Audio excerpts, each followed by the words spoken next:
Hello everyone, मैं doctor प्रिय Ranjan Kumar, associate professor in unit of teaching veterinary clinical complex, faculty of veterinary and animal sciences, RGS-CBHU। आप सभी का स्वागत है इस कोर्स में। आज 8वां सप्ताह का दूसरा लेक्चर। आज हम जानेंगे, देखेंगे साइंस अप्रोचिंग पार्चुरेशन इन लाइव स्टॉक, की इंडिकेटर्स फॉर टाइमली केयर। मतलब पशुओं में जो प्रसव जो होता है उसके निकट आने में क्या क्या संकेत देते हैं, क्या संकेत वो पशु देते हैं जिसको देख करके हम पता कर सकें कि हाँ अब प्रसव जो है उसका पार्चुरेशन नज़दीक आ गया है। और ये जो है समय पे देखभाल करने के लिए ये जो है प्रमुख संकेतक के रूप में हम लोग यूज कर सकते हैं या करते हैं। इस टॉपिक में व्याख्यान में हम लोग कवर करेंगे, इंट्रोडक्शन देखेंगे ही क्या क्या है, कैसे होता है, और साथ ही साथ हम लोग signs approaching parturition in cow, गायों में कैसा होता है ये देखेंगे। Signs approaching parturition and sheep and goat यानी भेड़ और बकरी में भी देखेंगे क्या क्या चेंजेस या क्या क्या संकेत आते हैं। एंड साइंस अप्रोचिंग पार्चुरेशन इन साव, मतलब सुकरी में भी या पिग में भी जो फीमेल पिग होता है उसको सुकरी बोलते हैं, साव बोलते हैं, उसमें देखेंगे कि क्या क्या चेंजेस आते हैं, क्या संकेत देते हैं। क्यों ज़रूरी है इस पाठ्यक्रम का, क्यों ज़रूरी है इस टॉपिक को पढ़ना? क्योंकि अगर हम इसके संकेतों को जान सकें तो सही समय पे हम उनका मैनेजमेंट अच्छे तरह से प्रबंधन कर सकते हैं। ये जो पार्चुरेशन है, parturition means act of giving birth, मतलब जो बच्चे देने की जो प्रक्रिया है उसी को पार्चुरेशन कहते हैं, जिसमें बच्चे जो है मदर के गर्भाशय से या माँ के गर्भाशय से बाहर आता है, यही प्रक्रिया है, इसी को पार्चुरेशन बोलते हैं। ये जो है it is a critical phase है, ये बहुत ही महत्वपूर्ण चरण होता है of the reproductive cycle of the farm. Reproductive cycle मतलब एक तो हमने स्ट्रेस साइकिल आपको बताया था, स्ट्रेस साइकिल में कई स्टेजेज होते हैं, जैसे उसमें कई हमने बताया था कि जैसे एस्ट्रोजेनिक फेज होते हैं या फिर प्रोजेस्टेरोल फेज होते हैं, उसमें भी हमने कई स्टेजेज बताए थे, जैसे प्रो स्ट्रेस है ना, स्ट्रेस, मेट स्ट्रेस और डाई स्ट्रेस। लेकिन क्या होता है कि जब स्ट्रेस में जब एनिमल आती है तो वो क्या करती है कि नर जो पशु होते हैं उससे मैटिंग होता है, क्रॉस करते हैं, और फिर वो सब कुछ सही रहा तो कंसीव भी करते हैं, प्रेग्नेंट हो जाते हैं। तो एक साइकिल ऐसे भी चलता है कि वो हिट में आई और कंसीव की, प्रेग्नेंट हो गई, फिर वो कुछ समय तक गर्भावस्था को धारण करके रखी और फिर बच्चे को वो जन्म देती है। तो ये भी एक रिप्रोडक्टिव प्रोसेस है और ये एक चलता रहता है एनिमल में। वो कंसीव होती हैं, बच्चे देते हैं, फिर से कंसीव होती हैं, फिर बच्चे देते हैं।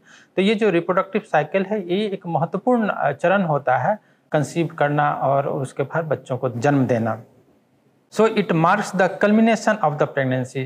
जो पार्चुरेशन है ये एक प्रतीक होता है कि वो बच्चे को जन्म दे दी है ना, मार्क करती है वो जन्म दे दी, और एक नए जीवन का शुरुआत होता है इसमें। पार्चुरेशन में एक बच्चे को जन्म दी, उस बच्चे का नए जीवन मिलता है और उसमें वो शुरुआत होता है उस नए जीवन का।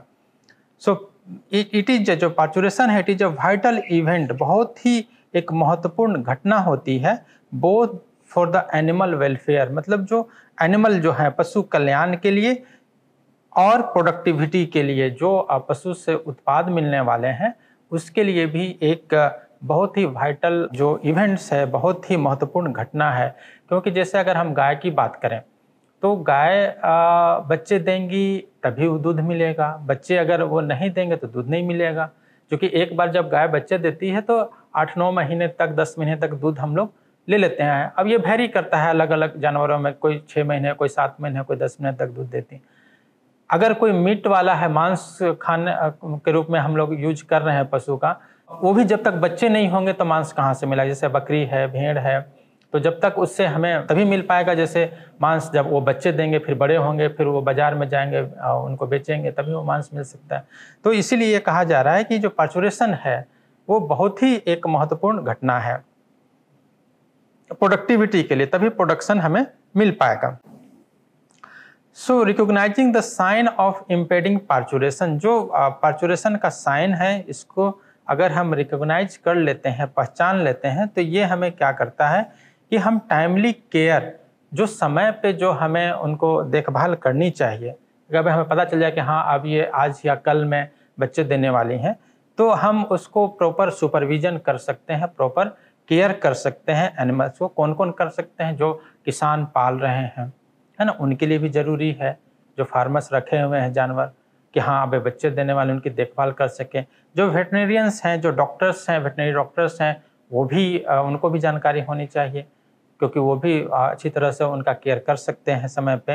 या एनिमल केयर टेकर्स जो उनको ख्याल रखते हैं, इन सब के लिए ये जानना ज़रूरी है होता है कि हाँ ये बच्चे देने वाले हैं ये। So farm animals such as cattle, जैसे फार्म में जो हम लोग पालते हैं खास करके उत्पाद लेने के लिए, वो क्या क्या जैसे पशु, जैसे कैटल है माने गाय हो गए, भैंस हो गए, है ना, भेड़ हो गए, बकरी हो गई, या सुकर हो गए, सुकरी फीमेल को बोलते हैं। ये सभी जो हैं एक स्पेसिफिक बिहेवियरल साइंस जो होता है, इनके बिहेवियर्स में कुछ चेंज हो सकते हैं, या फिजियोलॉजिकल साइंस, इनके फिजियोलॉजी में जो शारीरिक चेंजेज होते हैं, या फिजिकल मतलब शरीर में जो चेंजेज होते हैं as they approach the parturition, जैसे ही उनके नज़दीक आते हैं पार्चुरेशन, प्रसव जब नज़दीक आता है तो कुछ चेंजेज दिखते हैं। वही चेंजेज को हमें पहचानना है, उसकी ट्रेनिंग होनी चाहिए कैसे हम उसको पहचान पाएँ। सो ये जो चेंजेज हैं ये वैरी करते हैं। It range from the subtle behaviour shift, मतलब बहुत सूक्ष्म या बहुत छोटा या बहुत कम समय के लिए बिहेवियरल चेंज हमको देखने को मिल सकता है, या फिर ऑब्वियस फिजिकल चेंजेस, या स्पष्ट रूप से जो है हमें उसके शरीर में कुछ चेंजेस मिलते हैं। इसी को जान करके हम पता करते हैं कि हाँ अब ये इनका प्रसव शुरू होने वाला है। तो इनका हमें पता होना चाहिए कि हर पशु में एक जैसा नहीं होता है। सो अगर हम एक्यूरेटली, अगर सही आइडेंटिफाई कर लें दीज साइंस, जो भी चेंजेज होने वाले हैं, अगर इनको हम सही आइडेंटिफाई करते हैं तो क्या होगा कि हम टाइमली इंटरवेंशन, जिस समय उनको सबसे ज़्यादा ज़रूरत है इंटरवेंशन की, जिस समय सबसे ज़्यादा ज़रूरत है देखभाल की, हम उस एनिमल को, चाहे वो गाय हो या भैंस हो या बकरी हो या भेड़ हो, हम उनको अच्छी तरह से देखभाल कर सकते हैं।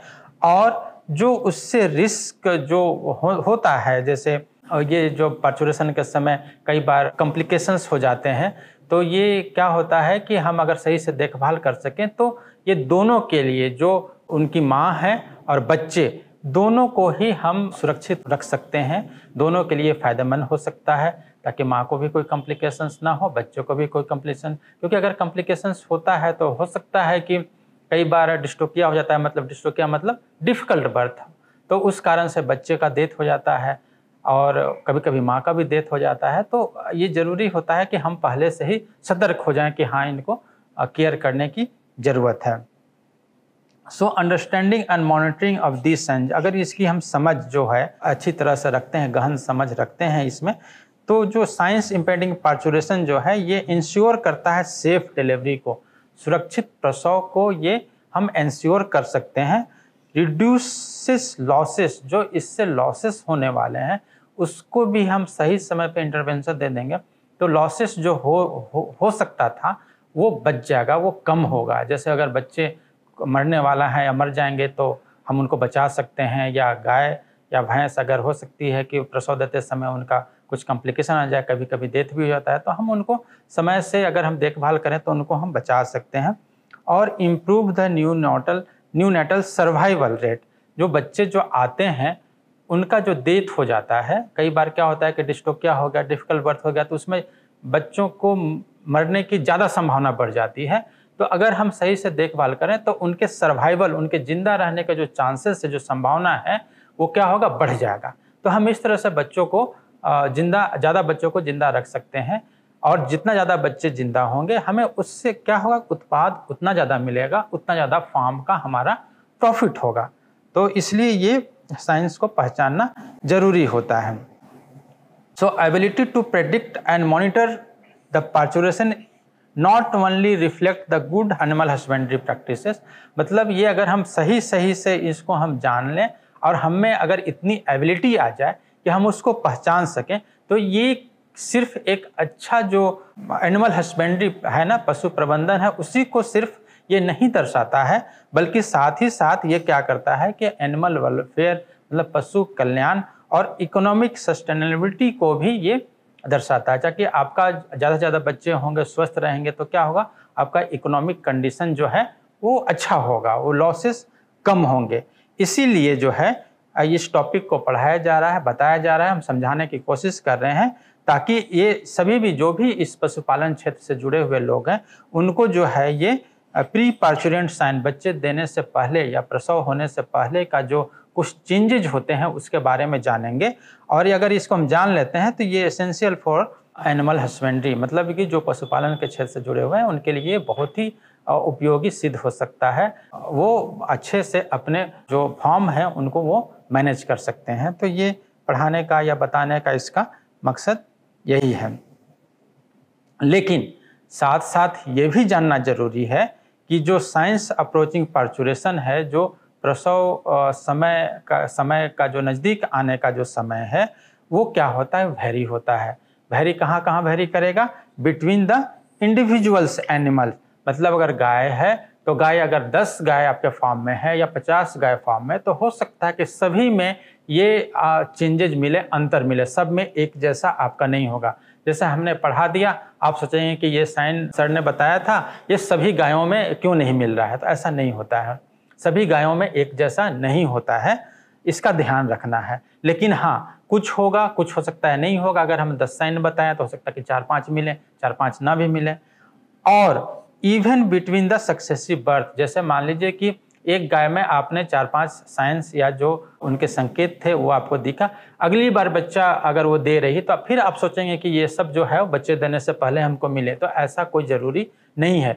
तीसरी बार बच्चा दे रही है, चौथी बार बच्चा दे रही है, तो आप सोचेंगे कि जो हमने पहली बार देखा था सारा का सारा दूसरी बार में भी, तीसरी बार में भी, चौथी बार में भी हमको मिल जाए, तो ऐसा कोई ज़रूरी नहीं है। तो इसका ध्यान रखना ज़रूरी है, वरना आप क्या होगा कि ढूंढते रहेंगे कि हमने तो ऐसा पढ़ा था, ऐसा पढ़ाया गया था और हमें ऐसा नहीं मिल रहा है। तो ये वेरिएशंस होते हैं, इंडिविजुअल वेरिएशंस भी होते हैं, जानवर टू जानवर वेरी भी करते हैं। और ये पार्चुरेशन, मतलब जब बच्चे दी सक्सेसिव 1 बार 2 बार 3 बार में, उसमें भी ये चेंजेज आपको देखने को मिल सकते हैं। इसलिए therefore this symptoms do not give the accurate prediction. इसलिए ये क्या है कि एकदम एक्यूरेट आप सोचेंगे कि हमको प्रेडिक्शन मिल जाए, पूर्वानुमान जिसको हम लोग बोलते हैं कि वो हम लगा लें, वो एक्यूरेट कभी भी नहीं होता है। लेकिन हाँ, this indications are useful for the approximate time of the parturition. आपको एक अप्रोक्सीमेट टाइम दे देगा कि हाँ, इतना से इतना घंटे के बीच में, इतना दिनों के बीच में ये प्रसव संभव है, हो सकता है। बट एक्यूरेट आप कहें कि 1 घंटा बाद ही हो जाए या 2 घंटा बाद ही हो जाए, तो ये संभव नहीं है एक्यूरेट प्रेडिक्शन करना। हम अनुमान लगा सकते हैं कि इतने देर में हो सकता है। तो इसी के साथ आगे बढ़ते हुए हम लोग देखते हैं कि सबसे पहले जो साइंस अप्रोचिंग पार्चुरेशन जो है वो गाय में क्या क्या होता है, कैसे कैसे होता है। तो सबसे पहले जो गाय जो है बच्चे देने से पहले वो क्या होता है कि आइसोलेशन पसंद करती है, एकांतवास पसंद करती है। अब क्या है कि आजकल जो डेयरी फार्मिंग का सिस्टम जो है वो थोड़ा चेंज हो गया है, इंटेंसिव फार्मिंग ज़्यादा हो रहा है आजकल। तो इंटेंसिव फार्मिंग में क्या होता है कि पशु जो है एक ही जगह पे बंधी होती हैं, तो वहाँ पे एकांतवास वो कैसे सो करेंगे, नहीं करेंगे। जब वो ग्रुप में रहती हैं, अपने हर्ड में रहती हैं, अपने झुंड में रहती हैं, तो उस झुंड से थोड़ा सा अलग हो जाती हैं बच्चे देने से पहले, और वो अलग रहना पसंद करती हैं। तो ये क्या है कि वो उन गायों में होगा जो झुंड में रह रही हैं, तो वो आइसोलेशन में पसंद करती है, एकांतवास में चली जाती हैं वो, या फिर तलाश करती हैं वो झुंड को छोड़कर कहाँ पे हमारा एकांतवास मिले, कहाँ पे हम सुरक्षित प्रसव अपना कर सकें। एक बहुत ही इंपॉर्टेंट चेंजेज होता है, आप में से कई लोग जानते भी होंगे, जो जिनके घर में पशु होगा वो देखे भी होंगे, जानते भी होंगे। चेंजेज इन पेल्विक लिगामेंट, जो पेल्विक कैविटी होता है उसमें लिगामेंट्स होते हैं जिनको पेल्विक लिगामेंट हम लोग बोलते हैं, या श्रोणी क्षेत्र के स्यानुबंधन, हिंदी में इसको बोलते हैं, लिगामेंट स्यानुबंधन को बोलते हैं, है ना। श्रोणी क्षेत्र मतलब पेल्विक एरिया जो होता है उसको बोलते हैं। तो उसमें क्या क्या परिवर्तन होते हैं, एक महत्वपूर्ण परिवर्तन है जो प्रसव के संकेत को देते हैं। तो इसमें देखते हैं कि पेल्विक लिगामेंट स्पेशली जो है, कई पेल्विक लिगामेंट होते हैं, उसमें सबसे ज़्यादा जो महत्वपूर्ण लिगामेंट इस समय जो होता है, जो संकेत देते हैं, वो है sacrosciatic ligament. And this ligament become relaxed, ये रिलैक्स हो जाता है, मतलब ये ढीला हो जाता है, ढीला पड़ जाता है और मुलायम हो जाता है। तो तो याद रखिएगा, ये कई बार एग्जाम में भी पूछता है। जो सैक्रोसियाटिक लिगामेंट है ये कहाँ होता है? ये पेल्विक लिगामेंट का ही पार्ट है। ये जो है सबसे पहले क्या होता है कि ये लूज हो जाएगा, ढीला हो जाएगा और मुलायम हो जाते हैं। और ये परिवर्तन जो है इसमें, जब इस स्टेज में जब पर्चुरेशन होने वाला होता है, प्रसव होने वाला होता है, उस समय क्या होता है, एस्ट्रोजन हार्मोन का लेवल बढ़ता है। कैसे बढ़ता है? चूंकि हमने ईस्टर साइकिल जब हम आपको बता रहे थे तो वहाँ पे हमने बताया था कि फॉलिकल्स ग्रो करते हैं, फॉलिकल्स ग्रो करते हैं तो एस्ट्रोजन हार्मोन सिक्रीट करते हैं। लेकिन यहाँ पे थोड़ा चेंज है, क्योंकि प्रेगनेंसी में क्या होता है कि फॉलिकल्स छोटे रहते हैं, बहुत बड़े नहीं हो पाते हैं, तो वहाँ से सिग्निफिकेंट तो उतना एस्ट्रोजन हार्मोन तो सिक्रीट होता है लेकिन उतना ज़्यादा नहीं होता है। तो यहाँ पे जो प्लासेंटा होता है, जो एक झिल्ली होता है जो चारों तरफ से बच्चे को घेर करके रखता है, जो थैली नुमा स्ट्रक्चर बनाता है, वहाँ उस प्लासेंटा से प्रोजेस्टेरोन हार्मोन जो जहाँ से बन रहा था वो अब एस्ट्रोजन की तरफ डाइवर्ट होता है प्रसव के समय। तो जब ये एस्ट्रोजन हार्मोन का लेवल बढ़ता है, इसी कारण से ये सब चेंजेस इसमें आते हैं। तो ये एस्ट्रोजन हार्मोन का जो लेवल है वो बढ़ रहा है, जिसके कारण से सैक्रोसियाटिक लिगामेंट लूज हो रहा है।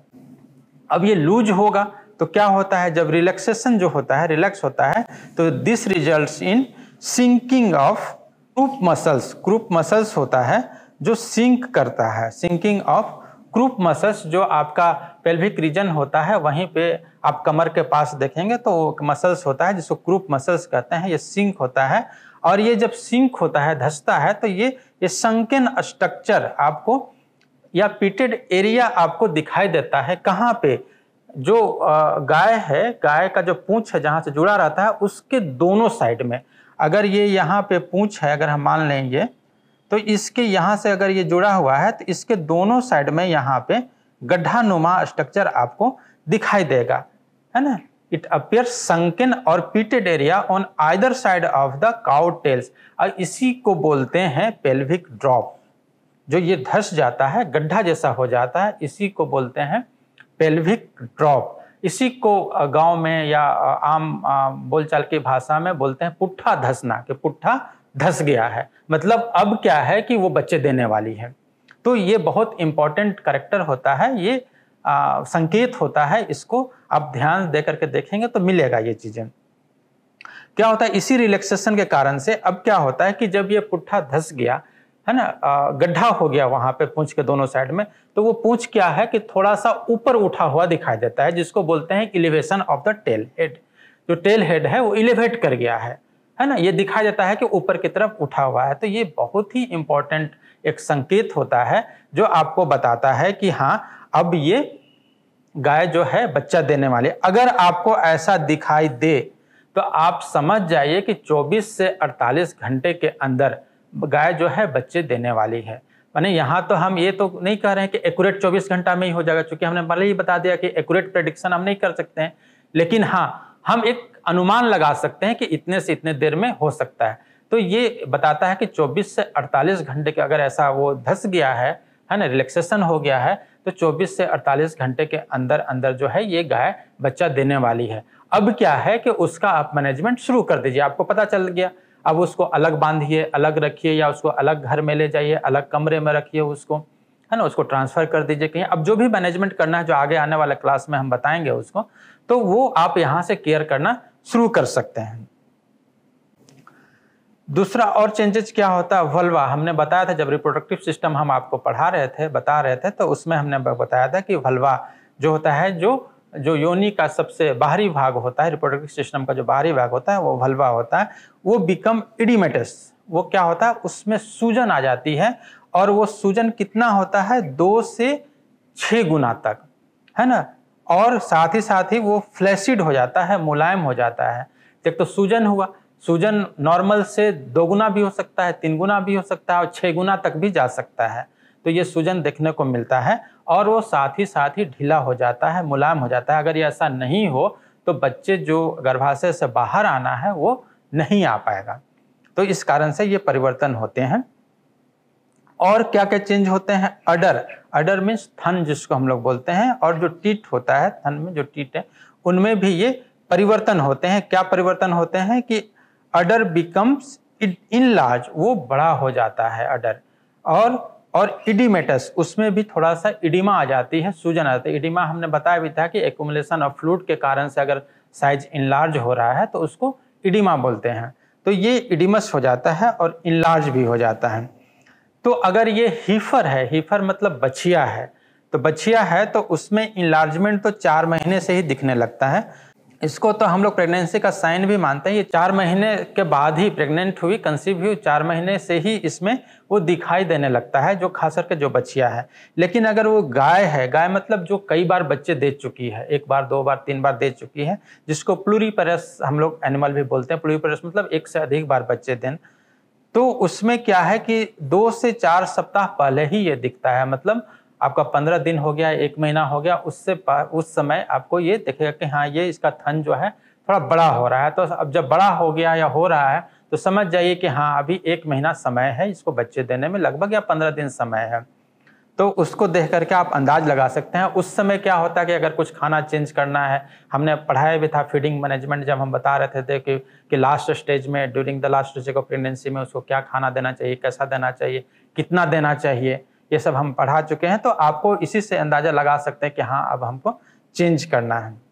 इन हाई प्रोड्यूसिंग एनिमल्स जो होते हैं, स्पेशली जो बहुत ज़्यादा दूध देते हैं, 30 लीटर 40 लीटर दूध देने वाले भी गाय होते हैं, वैसे गाय में क्या है कि ये अमाउंट ऑफ एडिमा, जो एडिमा हमने सूजन बताया थन में, ये क्या होता है कि बहुत ही ज़्यादा हो जाता है, बहुत बड़ा हो जाता है या बहुत एक्सेसिव हो जाता है, जिसके कारण से इसको चलने में भी दिक्कत आती है गाय को। तो उस कंडीशन में थोड़ा ट्रीटमेंट की भी ज़रूरत पड़ जाती है।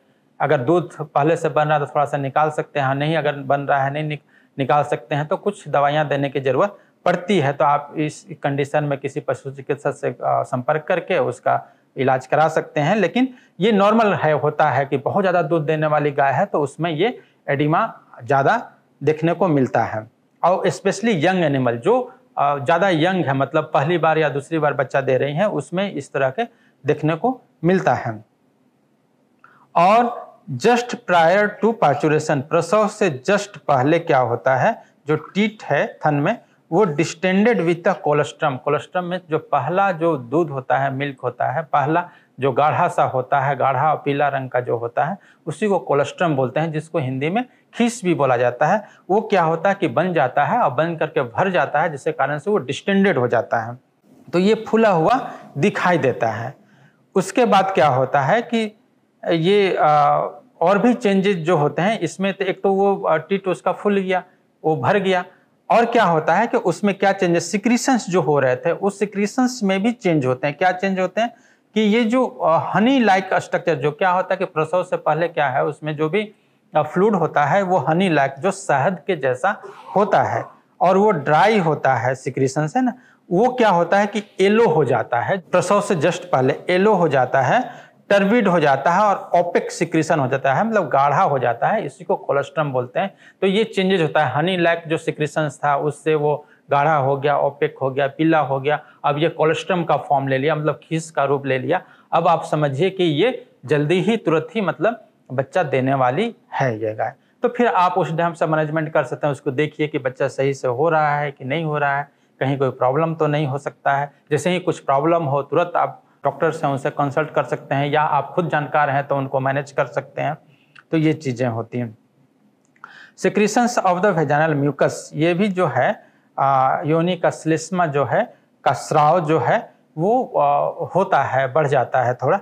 तो ये आप देखिए स्राव कैसा होता है, टिनेसियस होता है, व्हाइटिश होता है, सफ़ेद कलर का होगा, व्हाइटिश होता है, और स्ट्रिंजी होता है, मतलब धागे के जैसा होगा, और व्हाइटिश मतलब थोड़ा सफ़ेद जैसा होगा। और ये जो है ये start secreting from the cranial part of the vagina, जो वेजाइना का जो क्रेनियल पार्ट होता है वहाँ से ये शुरू होता है, सिक्रीशन शुरू होता है, मतलब जो अंदर का भाग है जो आगे की तरफ रहता है वहाँ से शुरू होता है। और ये 7 महीने से ही, ये प्रेगनेंसी जो 7वें महीने होता है प्रेगनेंसी का गाय में, वहीं से ये शुरू हो जाता है। अब दिक्कत क्या होती है कि ये सिक्रीशंस आना 7वें महीने से शुरू हो गई। अगर किसी को जानकारी नहीं है तो वो क्या होगा, दौड़े दौड़े डॉक्टर के पास जाएंगे, बोलेंगे कि ये सिक्रीशंस आना कुछ शुरू हो गया सफ़ेद से, उनको लगता है कि अबॉर्शन हो रहा है, अब वो परेशान हो जाते हैं। लेकिन ऐसा परेशान होने की ज़रूरत नहीं है, ये नॉर्मल होता है, ये 7वें महीने से शुरू हो जाता है, तो आपको परेशान होने की ज़रूरत नहीं है। और फिर आप ट्रीटमेंट कराने लगते हैं, और जो ट्रीटमेंट करने वाला को भी अगर जानकारी नहीं है तो फिर वो कुछ से कुछ करने लगते हैं। तो आपको ध्यान रखना है कि 7वें महीने से अगर वो सिक्रीशन हो रहा है, नॉर्मल है, कोई दुर्गंध नहीं है उसमें, तो वो नॉर्मल है चीज़ें, है ना, वाइटिस होगा, स्ट्रिंजी होगा, टिनेसियस होगा, तो इसका ध्यान रखना है। और अमाउंट ऑफ द म्यूकस, जो म्यूकस का जो सिक्रीशन जो होता है, जो श्लेष्मा का जो स्राव होता है, ये इंक्रीज कर जाता है prior to the parturition, parturition से जस्ट पहले ये और ज़्यादा तेज हो जाता है, होने लगता है। इसके बाद एक सर्वाइकल सील होता है, हमने जब स्ट्रक्चर पढ़ाया था सर्विक्स, तो सर्विक्स जब प्रेगनेंसी होता है तो यहाँ भी म्यूकस सिक्रीशन होकर के ये पूरा उसके जो पैसेज होते हैं, रास्ते होते हैं, उसको सील कर देते हैं ताकि कोई भी इन्फेक्शन, कोई भी पैथोजेंस उसके अंदर ना पहुंच सके। तो ये क्या होता है कि ये लिक्विफाई होता है। अब इसको क्या है कि जब तक ये लिक्विफाई नहीं होगा, वहाँ से हटेगा नहीं, तब तक क्या है कि गर्भाशय से बच्चे बाहर नहीं आएंगे। तो उसके लिए लिक्विफाई होना जरूरी है। तो ये भी लिक्विफाई होकर के पार्चुरेशन से पहले ये क्या है कि निकलने लगता है। तो आप समझ जाइए कि अगर ये लिक्विफाई हो रहा है, बाहर आ रहा है, तो आप समझ जाइए कि हाँ, ये अब गाय जो है बच्चे देने वाली है। और क्या चेंजेस होते हैं? एनोरेक्सिया, एनोरेक्सिया मतलब कि उनको भूख न लगना, खाना नहीं खाती है। तो ये बच्चे देने से पहले क्या होता है कि इनको ये खाना पीना बिल्कुल भी बंद कर देंगे, एनोरेक्सिया होता है। अब आपको लगेगा कि ये खाना नहीं खा रही, हमारी गाय गाभिन है, कोई प्रॉब्लम तो नहीं हो गया। अब आपको बहुत कुछ सोचने लगेंगे क्यों नहीं खा रही है, लेकिन आपको पता है कि ये बच्चे देने से जस्ट पहले ऐसा होता है, तो आपको चिंता करने की कोई बात नहीं है। रेस्टलेसनेस, बेचैनी, खाना नहीं खा रही है, बेचैन हो रही है, आपको लगेगा कि इसको कुछ बीमारी हो गई है। तो ये एक्चुअली नॉर्मल फेनोमेना है, महत्वपूर्ण घटना होती है जो बच्चे देने से पहले, ये फ्यू आवर्स, कुछ घंटे पहले ऐसा देखने को मिल सकता है, ये लक्षण दिखाई देते हैं। लेकिन जो है हीफर्स में show the sign of the abdominal pain, क्या होता है कि ये पेन होता है एब्डोमेन में, वो साइन भी ये दिखाते हैं। क्या? कुछ जो हीफर्स, जो बछिया होते हैं, उनमें ये दिखता है। ये पेन कैसा होगा?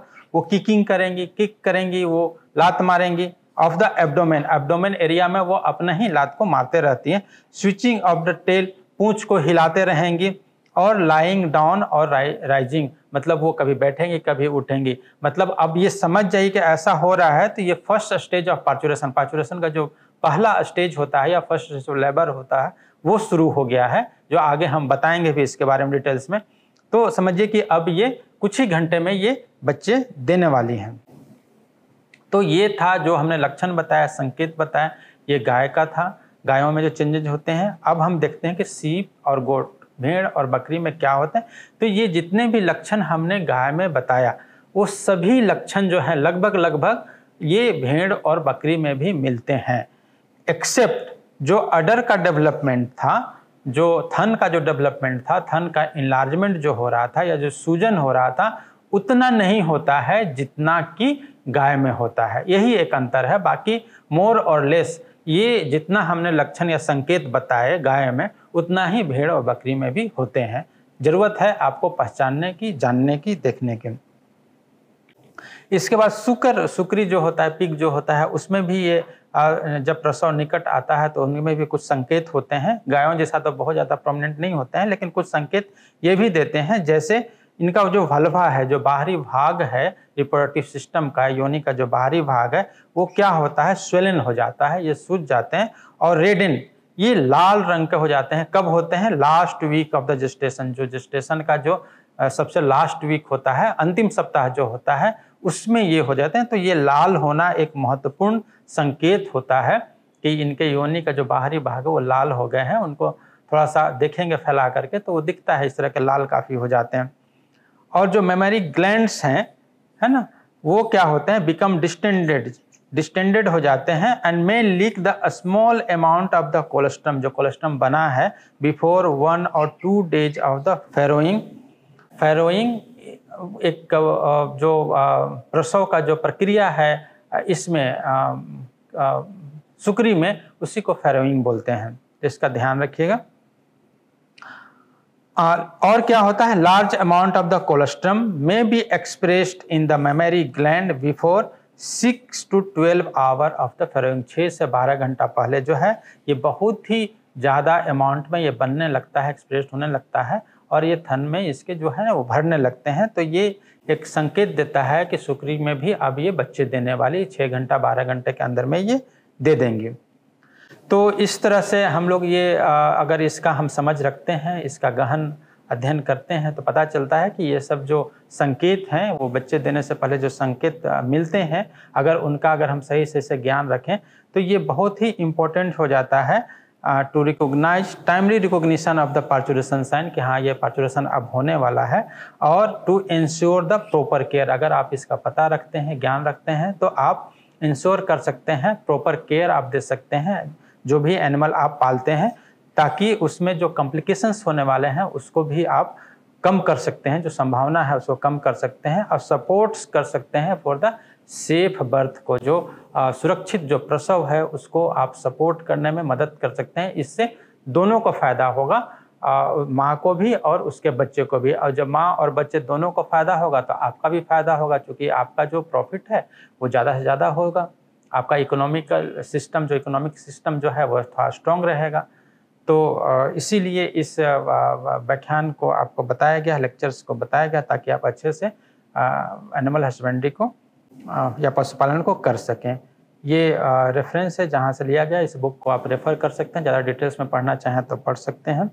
इसी के साथ आप सभी का धन्यवाद।